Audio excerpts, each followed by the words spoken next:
So yeah, I just had to confirm. So I definitely do want to go with crush. I'm gonna go with direct. Yeah. Direct crush. Let's do both, just kind of see.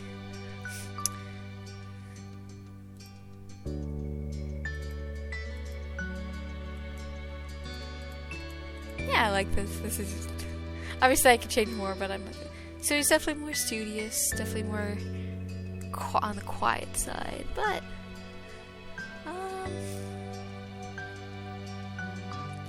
Yeah, I'm fine with that. Since you're romantically interested in Cove and old enough to start physically affection, more seriously you can choose what intimate level he has throughout the step. Making sure the player experiences what they want is more important in our life, but always putting your choice forward and potentially making a relationship real one-sided. So we added some flexibility in how it works out. Low initiative means Cove will occasionally ask to touch the main character, and those situations there will always be opportunity to say yes or no. For example, he simply won't lean over and kiss the MC as a greeting or in an emotional moment. Every piece of physical interaction will either be initiated or approved by the player before it happens. Middle initiative means there will be certain times when Cove requests to touch the main character, many chances to initiate affection on your own, and he will be regularly given affection automatically. One example would be giving the main character a kiss because he's happily emotional or something else. In other situations, you can choose not to make the first move in order to give Cove the space to be the one who acts afterwards.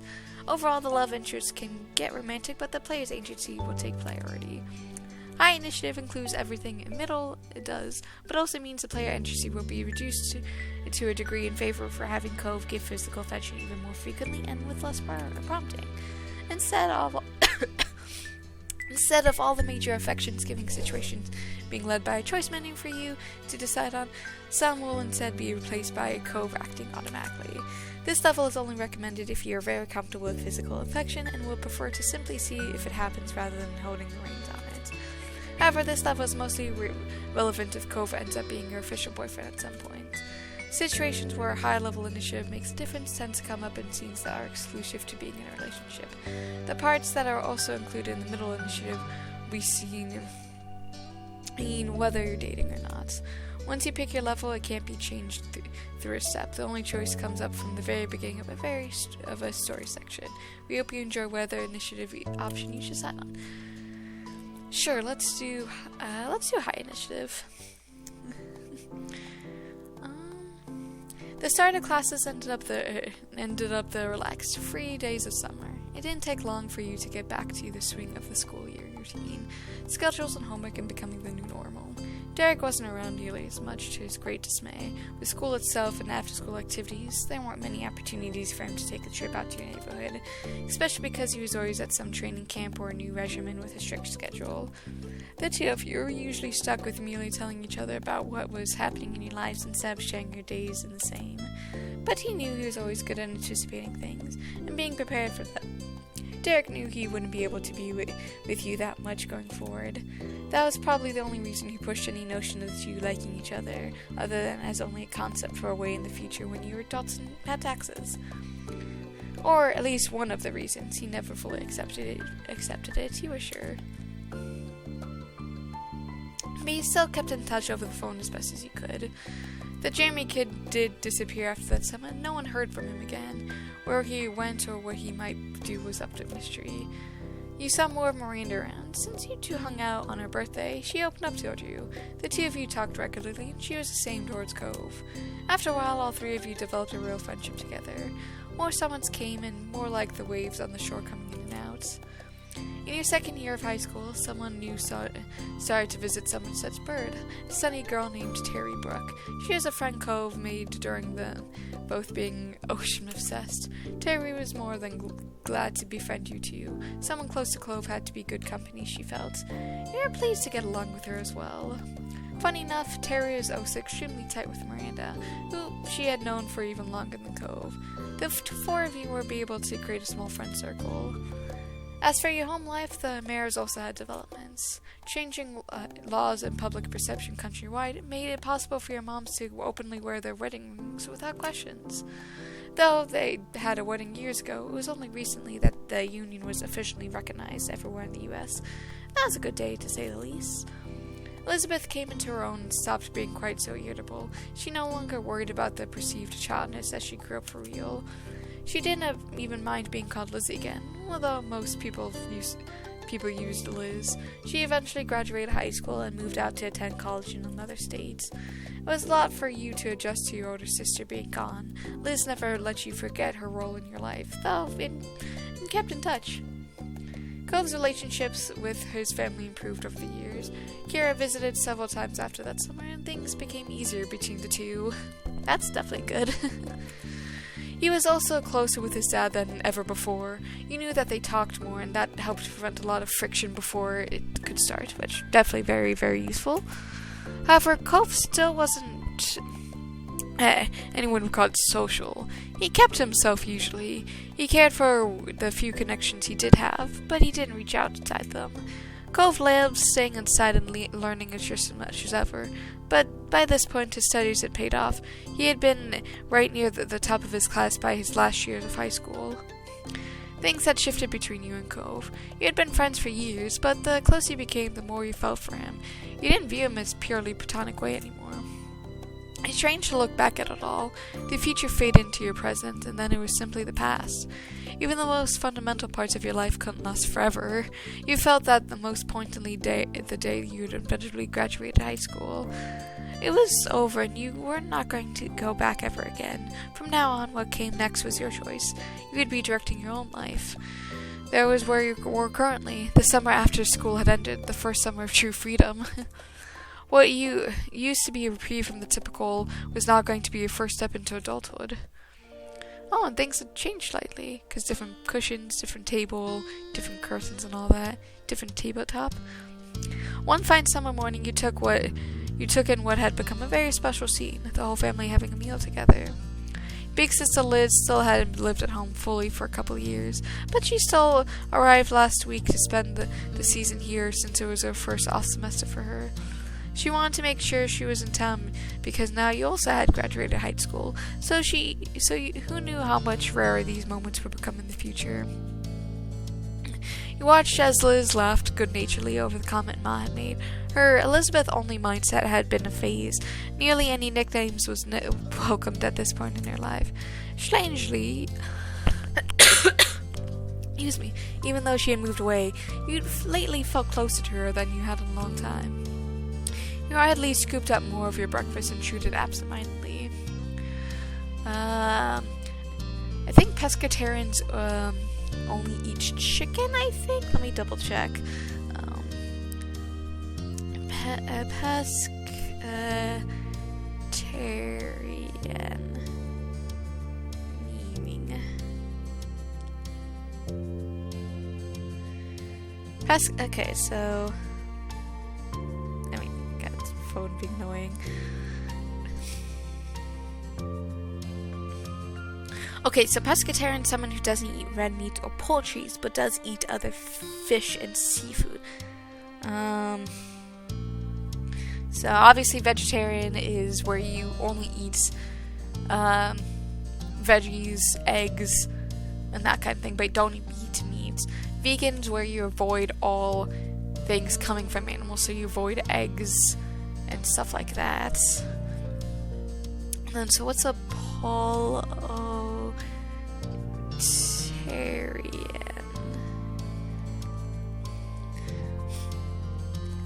A poultarian is a person who follows a vegetarian diet that includes poultry, such as chicken and turkey.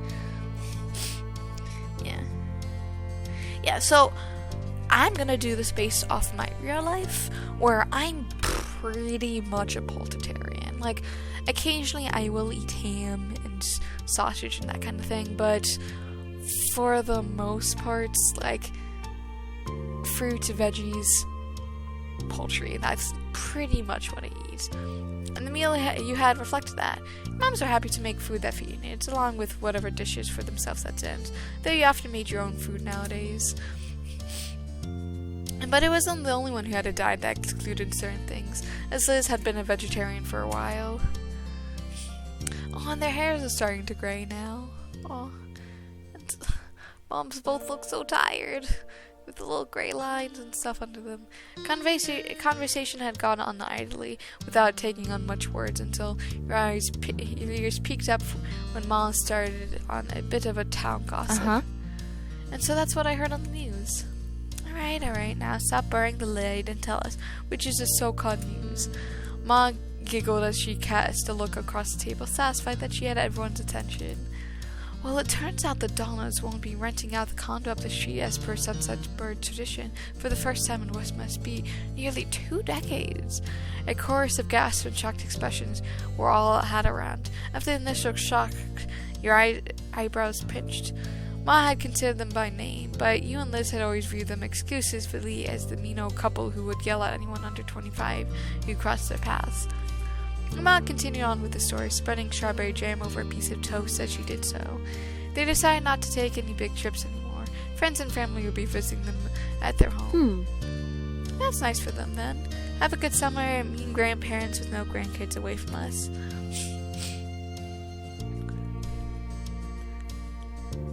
I hope they're still okay, even if they are mean. They had a very full life. It's nothing to sneeze at. And you be nice, Liz. You don't want to end up like them, do you? You and your sister cracked a smile at the jokes. Well, at least they won't be here to yell at my children anymore. Lonnie. Lonnie! And the blunt comment got laughter from all three of you. Engrossed in conversation once more, you continued to chat with your family until the meal was over. Step 3, third time's charm. As time went on, once the food was eaten, the cleanup had to be done. Liz took the role of washing the dishes and passed them for you to drying and putting away.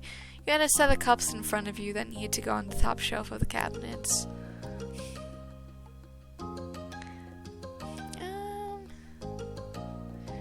What was that supposed to do, so? You were fairly, pretty straightforward, you were tall. That was a simple lot in your life. You had been vertically gifted. You didn't think much about it. You used to completely dislike your height, so in some ways this was improvements. Liz shook you out of your eternal musing by starting up an impromptu conversation. She seemed to be voicing the thoughts that had been buzzing around in your own head. I have to say, going back for another semester this fall is pretty intimidating. You think that after the first year or two I have a handle on things, but no. You stole a glance at her, still placing cups in the proper place. But I guess it's only fair. My first round was pretty general classes, and year 1 of my architectural major was the basics. Now it feels serious. I actually have to know some things. The laugh she gave was flippantly airy, but the way she scrubbed at the plates held more force than necessary. It's really cool that you want to be an architect. Don't be too impressed yet. Wait to see if it actually happens, but thanks. Your older sister's mouth quirked into a small smile. I'll be fine one way or another. Oh. But I'm not trying to scare you away from college, if that's even what your plan. What is going on with that anyways? You kinda had a general idea. You answered the question as much as you were able to and willing to. This smile grew and more reassuring as you did. You made it through 12 years of full-time education already. You got plenty going for you. Sometimes it still felt hard to believe that your public schooling experience was over, and in the end, you soared through with high marks. You're satisfied leaving enough there. Yeah, and my school, I got high marks as well. At least for the U.S. system, it was mostly A's and B's. Besides for the occasional C for like a really bad class I was not good at. It had been a familiar and fulfilling part of your life, but you were already ready to move on. Liz picked up the silence her question ended up creating. She decided it was time to make a closing statement on the topic. You're a good kid. You're a good kid, Luna. Do what's best for you, and we'll be there to back it up. Thanks. You're a good big sister.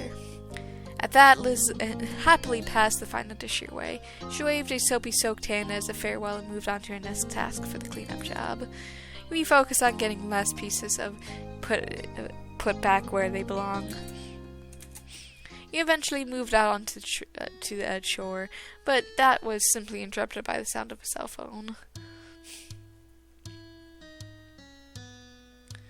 The phone was just set to vibrate. You casually picked it up from the table where you had to place it earlier. The phone was a couple years old at this point and had been a 16th birthday gift from your parents. They decided which model to get, but you got to pick the color. It was blue. And it was just a phone. You didn't do anything to decorate it. The screen lit up as you gave the little swipe with one finger. You were informed by the caller ID that it was Lee. You weren't surprised. Despite having busy lives and not having the same town, you still had a good relationship with your cousin of the same age. Especially once the miracle of the both of you had your own phones actually happened. She got hers first, though. Tapping at the accept button, you answered her call. A familiar, bubbly voice came through right after. Hi. Hey, Luna. Sup? I trust I'm not interrupting anything in major? Only some cleaning around the house. Very simple phone style. Oh, then you're welcome for my call. Distraction button that must have been desperately needed. It's good to hear from you. Right? She giggled, and you could hear the jingling jewelry she must be wearing. Nothing amazing happened for me either. I'm bored and felt like chatting.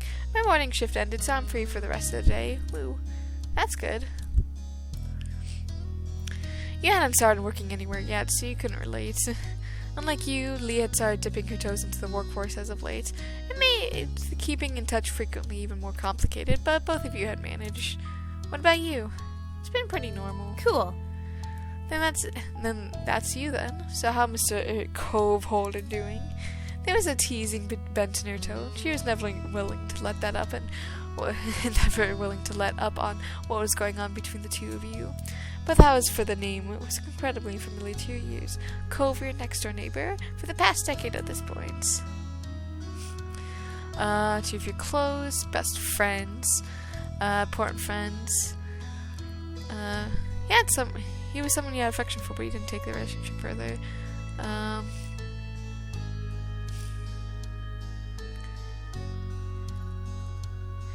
He was your best friend. At least you hadn't admit you felt more than that just yet. Someday, though, you thought, though, he knew exactly how much he really meant to you. Are you even surviving without the boy being 10 feet away at all times? Or is everything right when the world again and he's back? No, Lee, he isn't here. Just so he wasn't here yesterday, or the last time you asked, or the time before that. Sorry. My bad, can you blame me? Doesn't it seem like he should have made his grand return already? Plus, I want to visit soon. He needs to be there too. You can understand where she's coming from. This was certainly outside the norm. For the past couple of months, and from the last couple of weeks especially, Cove had been going to his mom's place in Nevada. The two of you still regularly stayed in contact over text and calls, but still, your mind began to drift back in time at all the times prior trips he'd taken to visit her. Almost every year had gone away for a while and then he'd be back.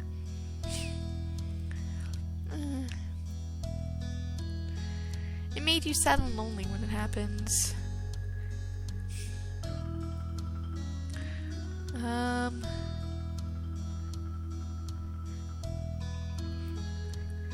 Your mom has helped you ship out care packages to him and his mom. It was always full of really great stuff. He sent regular letters and returns. That's how much it was in the past, but lately he had been trying to see her as much as he could before taking long trips to another state became too impractical to do so. His part-time work could become full-time soon, or he could become moving somewhere else for school. Cove hadn't been entirely clear what his plans were for after graduation. Cove was hesitant to speak on that, even with you.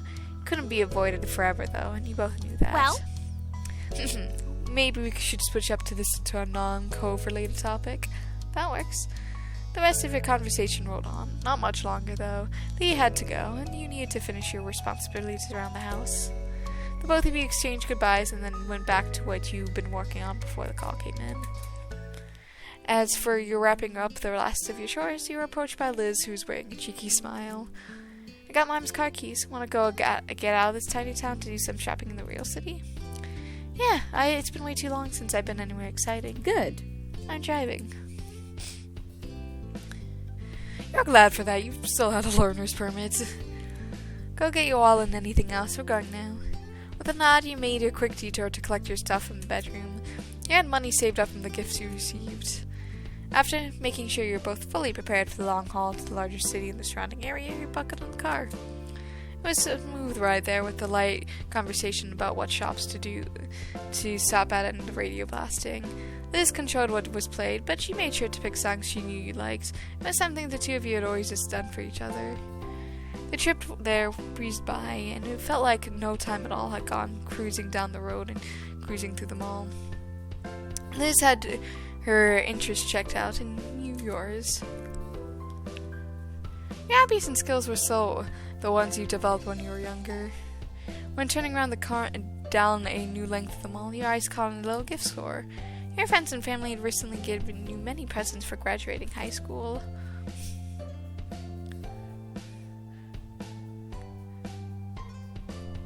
You realized you wanted to get a graduation gift for yourself to give to Cove. Graduation may have already come and gone, but Cove really wasn't around then anyways. You had kept an eye out for something good, and then you thought it might have been something nice for him at home already. Eventually, the mall was exploding full, with every shop's note being checked over. Rather than going home, you decided to walk over to some smaller shops nearby. Liz had many thoughts on this topic. So? Honestly, malls are not a bastion of society. Even smaller stores require extra distance. The brands are so much more. Then your sister abruptly stopped speaking and walking right in the middle of the path. It was a good thing no one else was behind her. She seemed to entirely shut off for the moment. Liz? The attempt to catch her attention was unsuccessful. Something else had all her focus. Before you can puzzle out what might be happening, she began to mumble out the corner of her mouth. Luna, don't draw attention, but look. What? With a harsh whisper and subtle jerk of her head, she urged you once more. Hey! Look! You followed her gaze as best you could to a large bunch of colorful teens strolling down the same path as you. Okay. You faced back over to your sister with a confused expression and an unspoken question. What was it that you're supposed to be seeing there? Luna, doesn't one of them seem familiar? She practically bounced at this point, so you looked over to the group once again, and this time you saw what she was seeing. Oh, hey! It's him! The kid from stage 1. I don't remember his name. Amongst a collection of strangers with brown hair, great eyes, and a lot of freckles. That's Shiloh, our Shiloh, from when we were kids. Yeah, that's definitely him. Can't believe it. He's honestly just there. That's hilarious and incredible. But, do we go talk to him? We have to pull away from all those other people. What if I'm wrong? Your mouth opened up to reply, but she cut off with her own answer to the question. I've got it. I'll shout the name Shiloh, and then we can act like it wasn't us. If we respond to that, then we'll know that's him without a doubt. Luna, keep an eye out on to see how he looks. Liz, can't you just try talking to him normally? Likely without hearing what you said, Liz put her plan into action. Shiloh! She lightly projected the words across the way and then put on an act of casualness, turning her head away from the scene, brushing at the skirt of her dress. In a supremely awkward moment, you could only stand there as the tension in the air shifted to the two of you, thanks to your sister's shout. But of the many startled bystanders who became alert to your presence, one of them was the boy. From the distance, his large eyes met yours. He looked. A wide grin looked over Liz's face. You pushed the rim of her sun hat up and looked away from her face while shushing back around to greet her old friend directly. Shiloh! Waving, she stepped a bit closer to express her intention to meet without really closing the gap. She wanted him to come closer to her. Who, you presumed to be Shiloh, looked surprised at the call-out. He stole a quick glance at the crowd he was with and then hesitantly glanced back at your way. He was trying to double-check something. Liz remained steadfast with the gaze trained on him, and ultimately he broke away from the rest of them. After a light-footed jog from across the brick path, the young man pleasantly presented himself in front of Liz and you. Hi!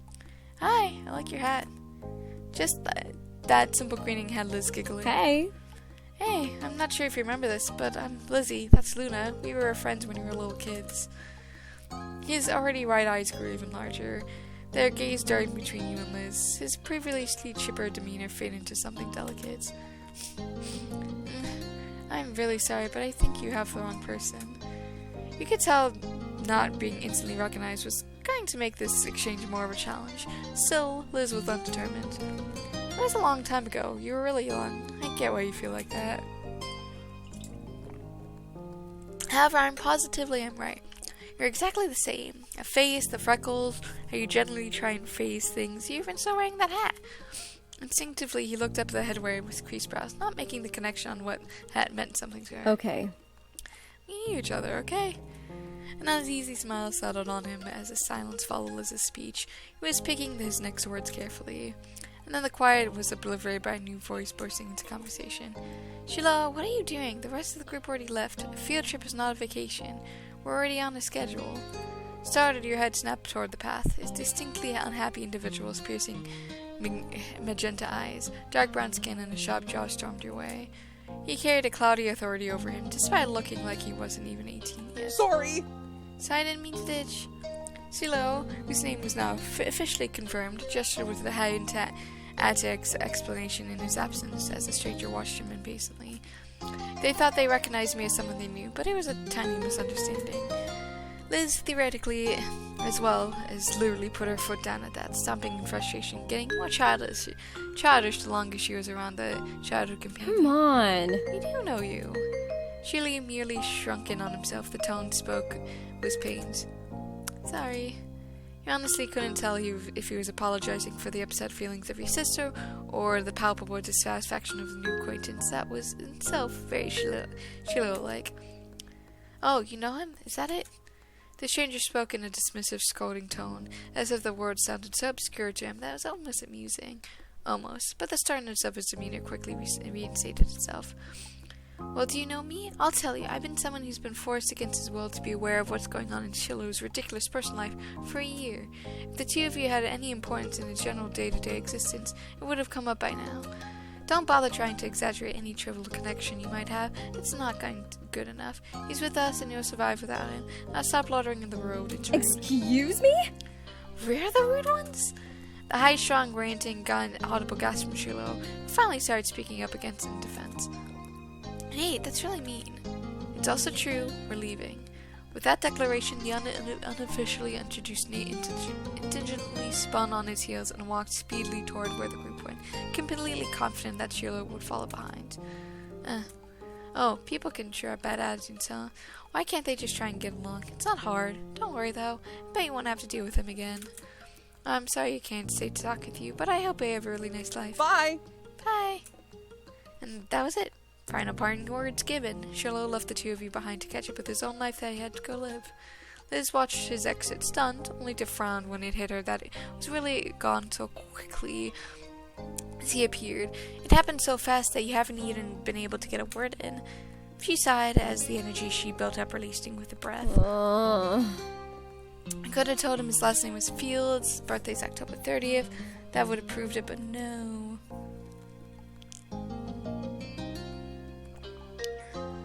I'm sorry, Liz. I felt bad for your big sister. He had been such a close friend in early years, and their reunion was completely ruined. Why are you running after him? Liz merely shook her head, pushing off the childish thoughts. I think we can leave it there, thanks. He's in middle of high school field trip, and it was already enough being able to see him. There's something reassuring about witnessing firsthand that he's still out there, enjoying his own part of the world. Though, if given the chance, I definitely would have had a few words with him about the company they've got. She laughed, but you can even tell there wasn't much humor to it. She was mad at that guy, even if he was happy to let Shiloh go. Maybe they're only with each other because of the trip and not actually usually how things are. Right? True, we can only hope the same for him as he did for us. Have a nice life, Shiloh. Good luck out there, I'll need it. Liz smiled at you and had the self-confidence you knew it so well from her. Come on, kid, let's go finish our own trip. Yeah. No matter how either of you really felt about the occurrence, it was just something that you simply had to accept. People just had to, just disappear and reappear in the most unexpected ways. The two of you enjoyed a remainder of your outing until it was time to return home. By the time you arrived back, the sun was already beginning to set. You arched your back as you stretched your arms toward the ceiling. While it had been a good day, it was enough activity to cover an entire week. Liz tried to hide a yawn behind her hands. You aren't the only one feeling worn out. I'll be heading up to your room. The guest room, since mine stopped being available as soon as I was at the door. Your tone was light. She had quite a lot to say on the subject when you first taken over her bigger room after she left for college, but there had been so many trips back home for her since then. The room hadn't been hers for years. It was more of a running joke that she had and continued to bring it up the topic to this day. Thank you for being so gracious about giving it up. I had no choice. A small laugh was shared between you and your older sister. Mm-hmm. You better believe you'll be back in the guest room when you got your own place and we'll be both in town for visits. We can take turns. You'll have Thanksgiving. I'll get Christmas. What a reasonable and mature suggestion. I'll think about accepting it. She flashed her familiar grin, and you couldn't help but feel glad she was back around, even if it was temporary. With that, she plodded off into the spare room. You were ready to do the same. Marching to the new space, you had your first opportunity to decorate from scratch. Design your room. Let's see here. So I can have the blue room with the bed over here. Green, where it's over here, bookshelf and desk. Purple, which is similar to the blue, but there's the desk, some additional storage. We can do yellow, which is sort of similar to green except on the opposite side.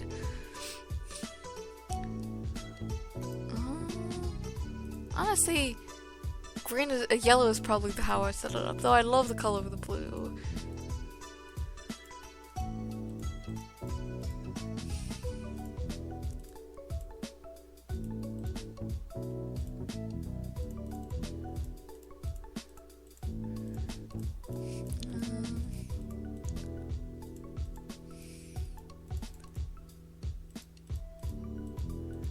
Probably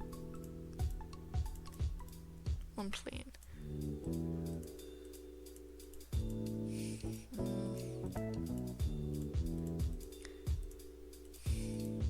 Like that.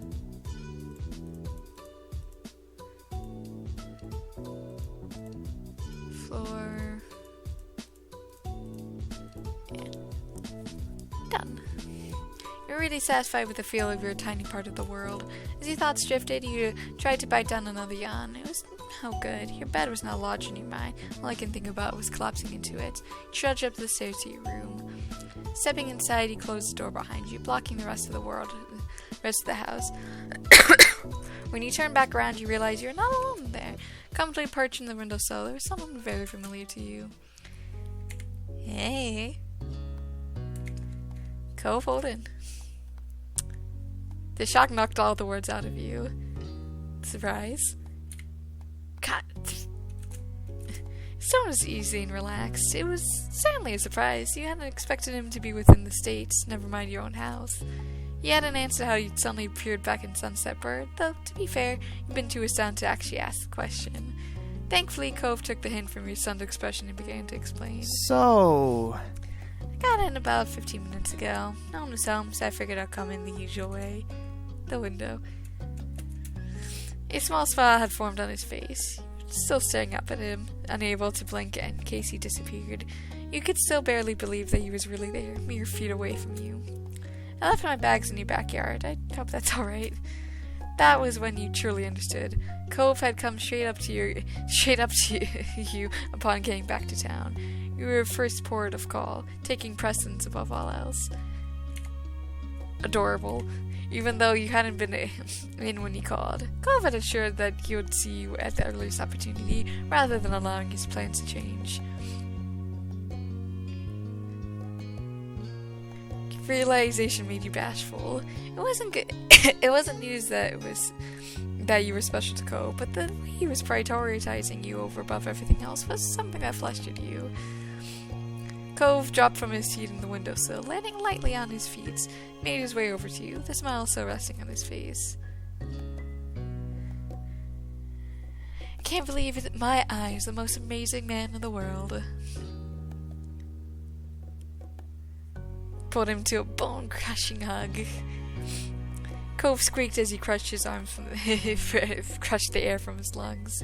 He awkwardly managed to wrap his arms around your back in return. He moved to wrap his arms around your shoulders and tucked his head into your neck, his breath warm against your skin. The whole world is a little much, Luna. His voice was light, mostly battered away from the compliment. It only served to underscore how much you deserved it. I don't think it is. I miss you. Even if he hadn't said it outright, you wouldn't have gotten the message from his body language. Cove was grinning wildly, his cheeks burrowing his eyes, which gleamed like hidden gems. But he looked at you as if you were the most exciting treasure of all. Obviously, was the trip any good? Yeah. I just realized he doesn't have his glasses anymore. Cove told you about how his trip back had gone. His mom was really doing well. She had a project in the works that she was thrilled about. As a result, Cove was going back to sticking around Sunset Bird for the time being. Things were settled much more as they ever could be. With Cove back once more, he felt at ease. Cove stretched his arms out over his head, his eyes on the window and the world beyond. The sun had set. The two of you have been busy reuniting. Well, I should probably go get my stuff and see Dad. Glanced over at you with a familiar, expectant look. Want to come with me? You know I do. cool. Cove began to head to your bedroom door. Followed after him. The two of you casually went down to the ground floor of your house. In the excitement of Cove's return, you hadn't even remembered the gift you prepared for him when he got back. It would be the best to give him to him now before you left your house. Can you wait here a little while? I got something for you. Cove's eyes widened as he tried to conceal a smile. He toyed with the collar of his top. Really? I mean, you didn't have to do that. You nodded with some eagerness, trying to imagine how he would react when he actually saw it. The gift you'd chosen hadn't been something you could buy. It was the one shell you've been entranced with since you were kids. You quickly went up to your room to collect the shell, knowing exactly where to find it. It had been in the house in the same box since you were a little kid after all. Taking great care, you extracted it with the case. Though it had been a long time since you'd taken it out, the grooves were as familiar to your fingertips as the opening line of your favorite song was to your ears. Cove had admired the shell since you first saw it, declaring it to be the best of all your treasures. Despite that, he never accepted your offers to take it. You hoped that might change tonight. You closed your hand around the shell, not wanting to Cove to see until you were ready, and headed downstairs. When you were back in the front of Cove, you cautiously lifted your arm up. He looked at you cautiously as you unfurled your fingers to show him the gift. Please take it, or I'll have to smuggle it into your house. I really want you to have it. Cove stared down at the familiar shell nestled in your palms. His mouth parted, though no words came out.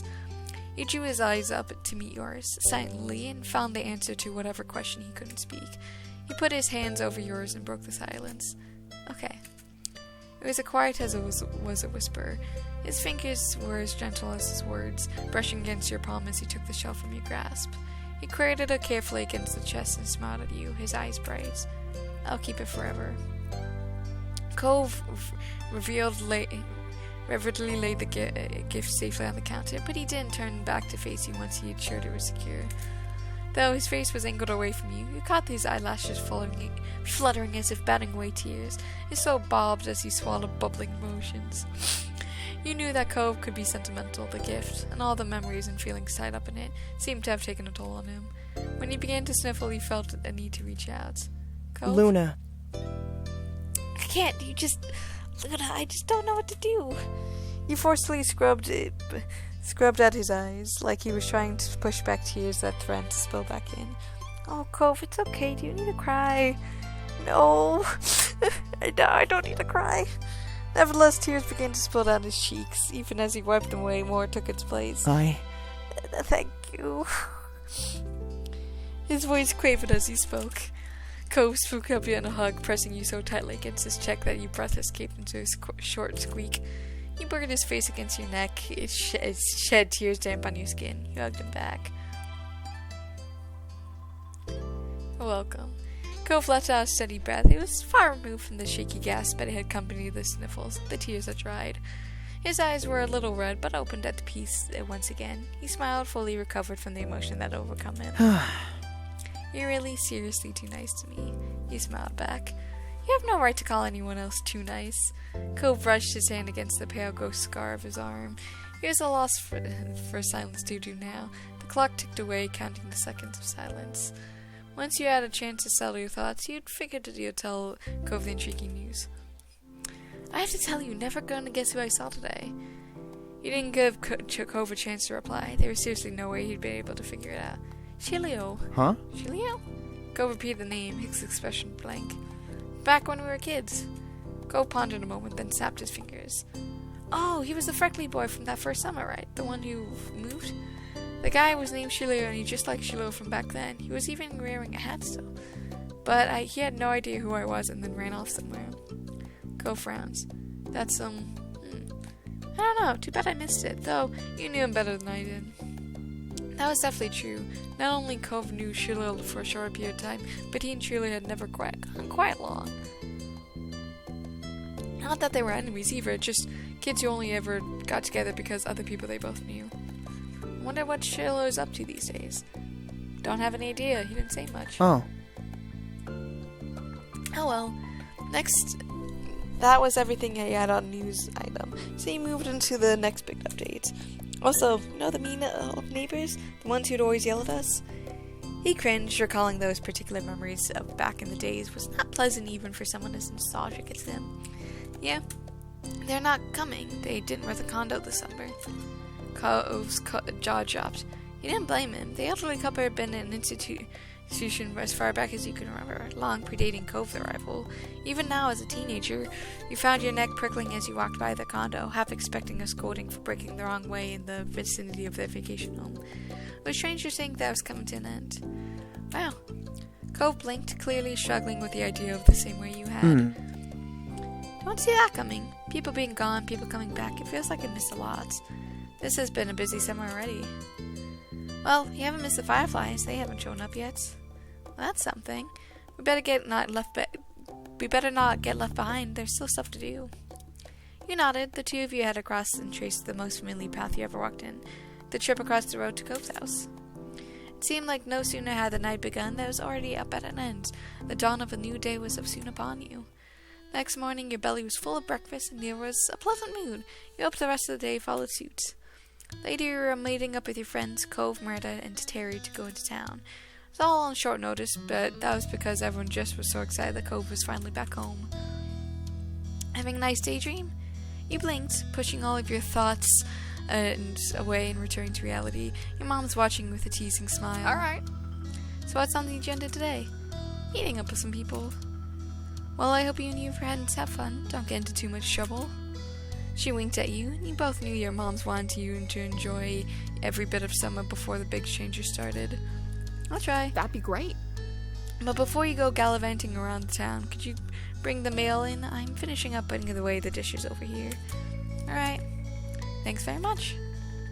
As soon as you were outside your front door, you couldn't help but see Cove and his dad standing around the road. They noticed you too. Hey.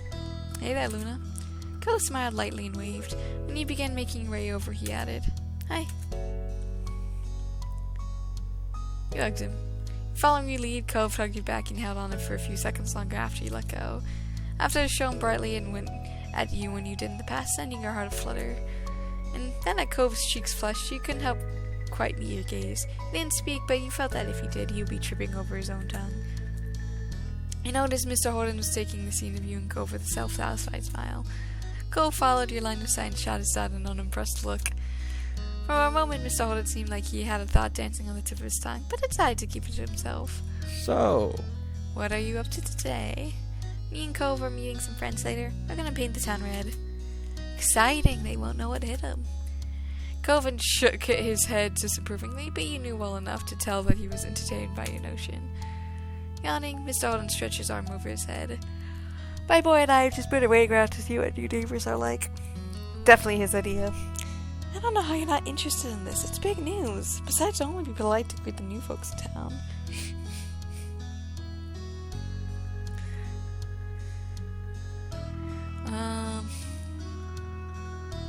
You've been here too long if seeing the new person around the condo is what you consider an exciting development. For several moments, Mr. Holden was unable to answer. He was laughing and shaking slightly his head. He might be onto something. Cove put a reassuring hand on his dad's shoulders. don't worry about it. You can still make the most of your life before it's too What? late. How do you think I am? I'm not that old. Okay, maybe I am. Miss Owen took one more glance at the currently vacant building and sighed dramatically. When you turned back to you and Cove, his whole body seemed deflated. So I signed to them, and I still need to head over to work soon. Cove gave Dad a few reassuring pats on the back. It's okay, I promise to keep an eye out and text you if anything happens. Really? Of course. Well, yeah, of course. I mean, only until I have to meet up with Terry and Miranda. Would that still work? With a wide grin breaking on his face, Mr. Owen and I looked absolutely thrilled to have his nosiness enabled. That works. Then he firmly placed both hands on Cove's shoulders, fixing his child with a firm stare. Son, you're truly an ally in this world. Mr. Alden stood up straight, letting Cove go, and he looked reinvigorated. Okay, that's settled. Make some money. That's always been the one thing I do best. Mr. Alden headed off to the garage with a big wave goodbye. Cove smiled the whole time, and he watched his dad leave. Really like Mr. Holden. He had for a long time. As soon as he was out of sight, Cove sighed lightly. Are you okay? Yeah. I'm just not looking forward to waiting. Guess I'll be hanging around the street for a while. Why don't I stay to see the new neighbor and keep you company? Curiosity, the new tenant was getting much better. It was getting the better for you, and you figured the wait wouldn't be too much longer. And besides, you can just leave Cove. Really? Of course. I like keeping you company, remember? I stared at you for a moment, smiling back and thinking of his response. Me too. I like that too. Cove put his hands on your shoulder, gripping you solidarily, but not enough to hurt. His eyes fixated on your shoulder just firmly, but he was serious. Luna, you're my true ally in this world. That got a fair amount of chuckles from you. He grinned, the stoicism fading into amusement. Thank you. I knew you were safe from me. You're lucky to have me. Teasingly, Cove raised an eyebrow. You're the most lucky guy in all of Sunset Bird. Luckiest. For a moment you weren't sure if Cove was laughing at your declaration or the momentary forgot of the word luckiest. Either way, you didn't mind. The smile on his face reached his eyes, and it made you feel electric. And then he let go. Cove stepped over his front porch steps, lazily taking a seat and leaned back in his arms.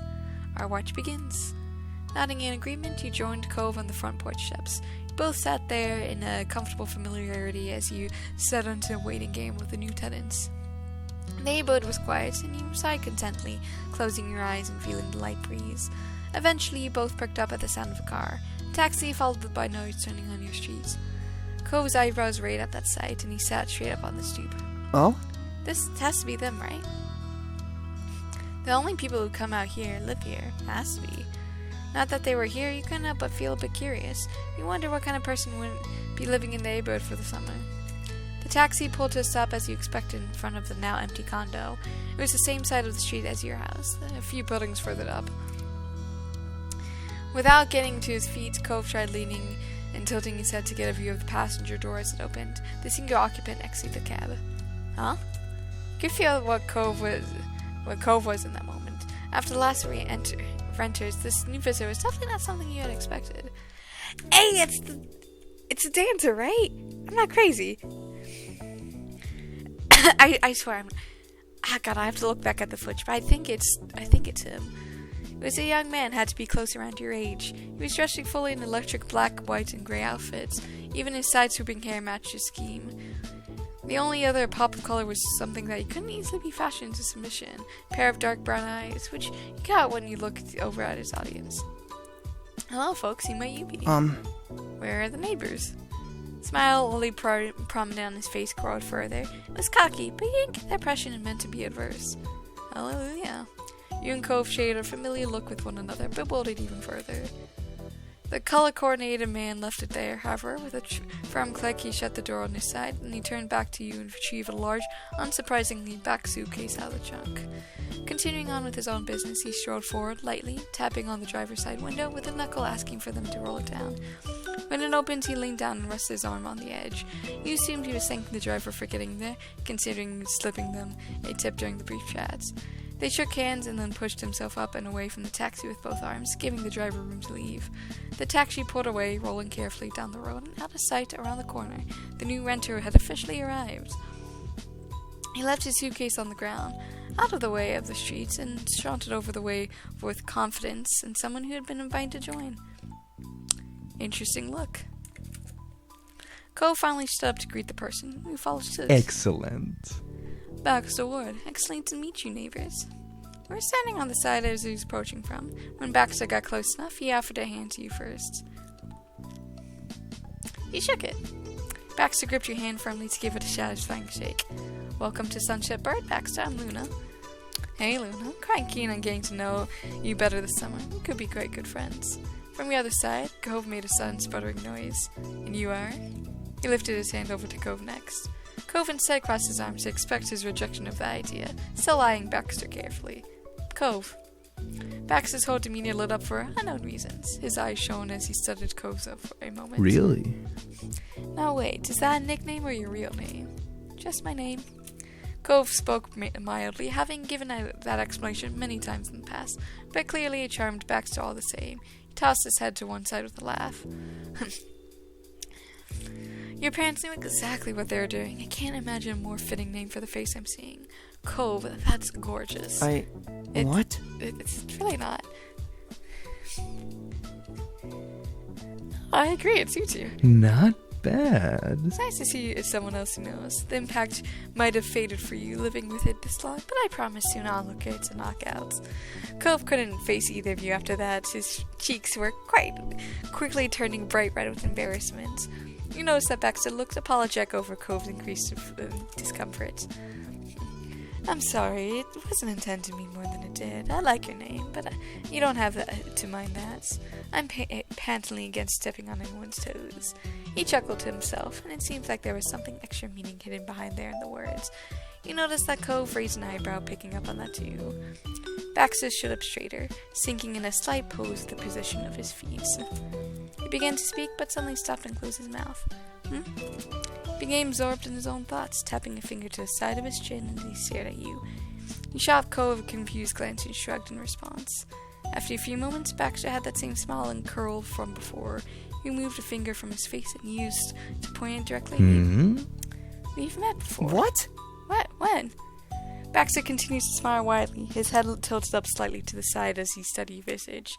It's embarrassing, but I hadn't remembered that part yet. He laughed coyly when Cove stared at him in disbelief. Baxter chuckled further, mirthing growth at what must have been a very amusing situation in his mind. I'm getting there. Don't tell me. I know you want to, but do not. Oh, come to me.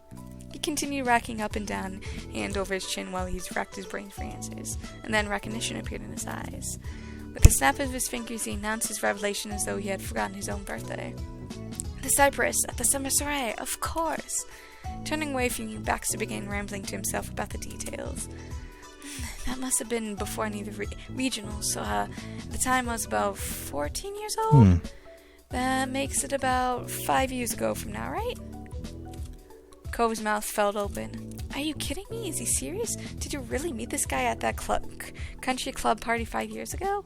If it helps, you were another person when we spoke. Green eyes, short hair, short generally, cute bow tie, I believe. Oh, so you and Derek. Derek, that was his name.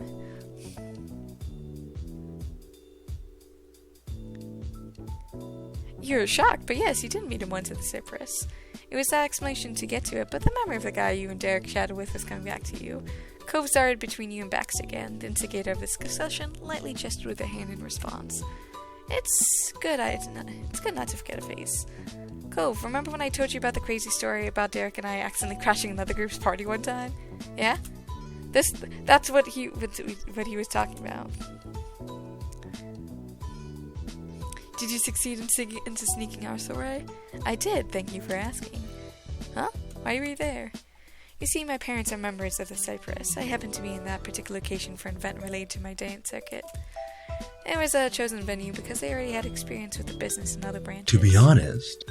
Funny enough, the entire reason they joined for that connections they could make with other members there. Looks like that park finally had a hit for me too. Originally I thought it was only any good since I occasionally danced there. Baxter suddenly stopped and stood up straighter. He grins. Damn, so yes, that's what I was gonna say. I'm a ballroom dancer, hence the phrasing earlier. Oh, I don't know much about dancing, but that's pretty cool. It's not hard once you get the basics down. Cove didn't look convinced at all. Baxter took that as a cue to keep talking. Well, he grinned in a way that was rapidly becoming familiar to you. If either of you are ever looking for a partner, I'm available. Cove frowned at the overt forwardness. Thanks. I'll pass, I think. I'll take you up on that offer sometime. I'll look forward to that then. After that, there was a lull in conversation, and Cove attempted to fill it in. So... What made you decide on Sunset Bird? Yes, well, my parents rented a condo, so I had a place to stay in for a while I'm off its semester from college. I'm not living in dorms. There was a playful glint in Baxter's eyes as he continued. Honestly. Ideally, they wanted to send me somewhere where it wasn't too exciting, but luckily for me, they picked the wrong street, considering the two of you live here. Cove was practically reeling over how Baxter found a way to fit comments like that into every single topic thus far. Why do you keep doing that? You don't know us, but you talk like you already do. Cove spoke, yet firm, yet genuinely confused, and Baxter smiled cautiously. I don't feel the need to keep words of praise to myself, and when I say something, I mean it. See? Plus, what's the point of spending my off semester alone? The best part of being somewhere new is getting to interact with new people. Honestly, the first person who acknowledged you're attractive and intriguing people. True, you've hidden away in the tiny tourist trap, but still. Baxter crossed his arms. After studying your faces a few more seconds, he decided to continue. Am I only trying to score a hookup or get romantic flings started by saying these things? No, that isn't the point of speaking well of others. I was raised better than that. Though, I'd be fussed if that's what my words led to. Also no. I'm flexible, not a surprise. I can back off of it with the lines if you don't like the attention, but I would like to be friends if we can. Cove wasn't sure how to respond. He glanced at you and he continued with your face when he spoke. Thanks for answering. I'm not interested in any part of that with you. Maybe not the friend thing, but the other part. Doesn't bother me. Glad we're working things out. Shifting his weight to his other foot, Baxter tried to move forward. Since you're both already out here, did my arrival interrupt anything? Definitely not. You told Baxter that you were both waiting to see who moved in. All we were doing was waiting for you to finally show up. Baxter laughed, immensely pleased with your response. Getting a reputation in this town already. Not bad. Well, if either of you are free, I'll be thrilled to hang out this summer, but we can save the scheduled talk for later. I should be getting my things inside. Gave a small nod with the head and flashed you both a dazzling smile. Goodbye. Goodbye for today. Cove simply waved goodbye. Goodbye. Baxter then turned his heels and strolled back to his suitcase, picking it up and bringing it to his condo. You and Cove were silent as Baxter unlocked the door and disappeared inside the house. With him completely out of the scene, Cove let out a long breath. Well... With that, I'm actually going to save this here because it's getting pretty long and I'm probably going to split this episode up into two. So, obviously you guys will know this better than I do, depending on if this hour is 2 hours long versus like roughly an hour long. So that, I hope you guys have a good day, night, week, month of your lives, and may the stars forever guide your path wherever they might lead you into the future. Bye, and hope to see you again soon.